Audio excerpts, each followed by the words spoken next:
Squid Game episode 9. Ini adalah episode terakhir. Babak final ini terdiri dari Sang-woo dan Gi-hun yang akan bermain permainan Squid, di mana permainan itu adalah permainan masa kecil mereka. Permainan ditentukan dengan sebuah koin. Gi-hun memilih segitiga dan Sang-woo memilih sisi yang satunya lagi. Koin dilemparkan ke atas untuk menentukan posisi pemain. Hasilnya adalah gambar segitiga, yang artinya Gi-hun bisa memilih posisi yang dia inginkan. Kemudian, Gi-hun memilih menjadi posisi penyerang, sehingga Sang-woo menempati posisi pertahanan. Permainan pun dimulai. Di sisi lain, para tamu VIP sudah siap untuk menyaksikan permainan terakhir. Aturan dalam permainan ini adalah Gi-hun sebagai penyerang harus menembus pertahanan Sang-woo, sedangkan Sang-woo harus menghalangi Gi-hun. Permainan ini berakhir jika Gi-hun berhasil menginjak kepala Squid. Saat permainan baru dimulai, Gi-hun sudah menggenggam pasir saat mengikat sepatunya untuk dilemparkan kepada Sang-woo. Gi-hun masih kesal kepada Sang-woo yang telah membunuh Se-byok. Sang-woo punya alasan kenapa dia membunuhnya, karena dia tidak mau permainan ini berakhir, karena bisa saja Gi-hun dan Se-byok menyerah pada saat itu, demi menyelamatkan nyawa Se-byok, yang berakhir nanti dia pulang tidak membawa apa-apa. Gi-hun mempunyai pisau di saku, yang ingin dia gunakan untuk memenangkan permainan ini. Pukulan demi pukulan dilakukan mereka.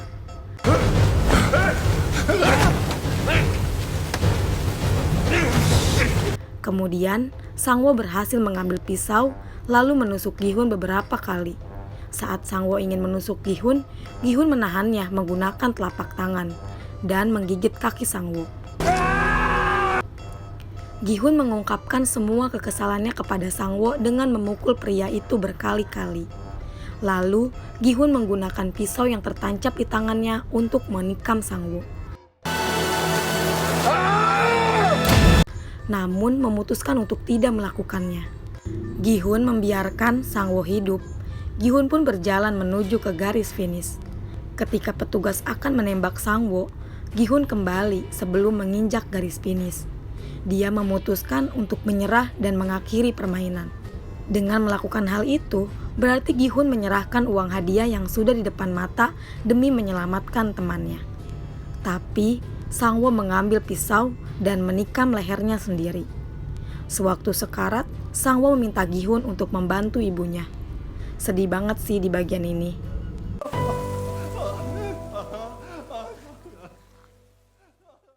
Kemudian, Gi-hun diantarkan pulang menggunakan limusin dengan mata tertutup. Frontman atau In-ho menyebutkan bagaimana permainan tersebut mirip dengan bertaruh pada kuda. Lalu Gi-hun pun dibius, dan setelah itu Gi-hun dibuang di tengah jalan beserta kartu kredit. Gi-hun mengecek saldonya dengan nomor PIN 0456.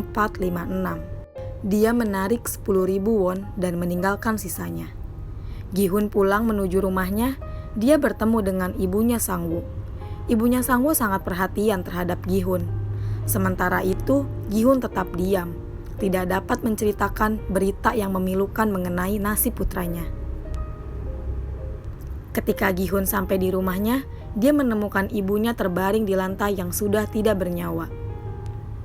1 tahun kemudian, Gi-hun terlihat sangat berantakan sekali. Dia diundang oleh manajer bank. Manajer itu ingin agar Gi-hun mengganti jenis tabungannya agar tabungannya berbunga. Tapi Gi-hun seperti tidak mengakui kalau dirinya punya tabungan. Malahan dia meminta uang 10.000 won kepada manajer itu. Kemudian, Gi-hun menuju ke dermaga. Tiba-tiba ada ibu-ibu yang menjual bunga. Karena kasihan, ia membelinya. Di bunga tersebut ada sebuah amplop yang isinya kartu nama dari Gang-bu.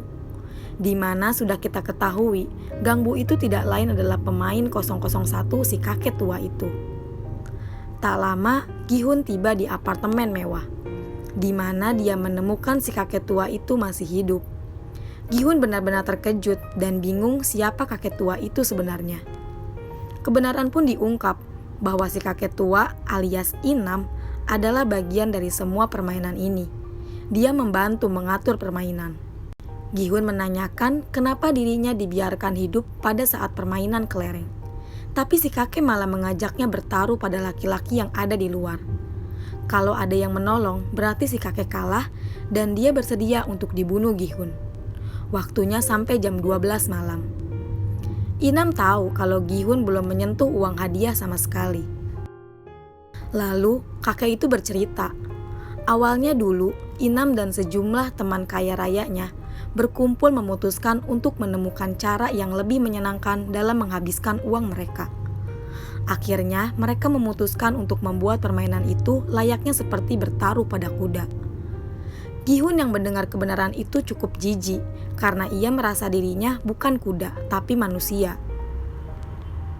Inam mengatakan kalau dirinya tidak memaksa siapapun untuk ikut bermain. Itu atas kemauan sendiri, dan mereka pun bersedia untuk menandatangani kontrak. Inam mengatakan juga bahwa ia bergabung dalam permainan kali ini karena ingin merasakan kesenangan sebelum dirinya meninggal karena tumor otak.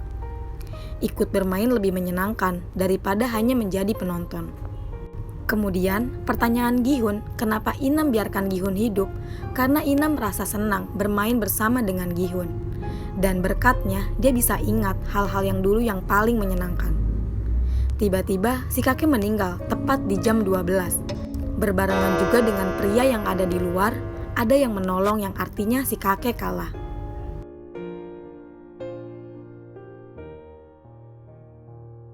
Hari itu, Gi-hun langsung berubah drastis. Dia memotong rambutnya dan juga mengecatnya menjadi merah. Ia juga menemui adiknya Sebyok di panti asuhan. Kemudian dia membawanya ke Ibu Sangwo. Saat Gi-hun pergi, Ibu Sangwo membuka koper yang berisi uang tunai dan catatan. Ketika menuju ke bandara karena ingin menyusul anaknya di Amerika, Gi-hun melihat pria yang sama dengan pria malang di luar, bertukar tamparan dan juga melempar amplop. Gi-hun menghampirinya, tapi pria itu sudah naik kereta.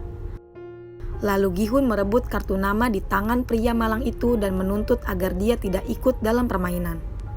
Ketika mau memasuki pesawat, Gi-hun menelepon nomor yang ada di kartu nama dan marah-marah berjanji akan membalas apa yang sudah terjadi kepadanya dan juga yang lainnya. Gi-hun berbalik dan berjalan pergi. Tidak jadi menaiki pesawat karena bertekad ingin melawan dan mengakhiri permainan itu untuk selamanya. Season 1 pun tamat. Bye-bye, sampai ketemu di alur film yang lainnya ya.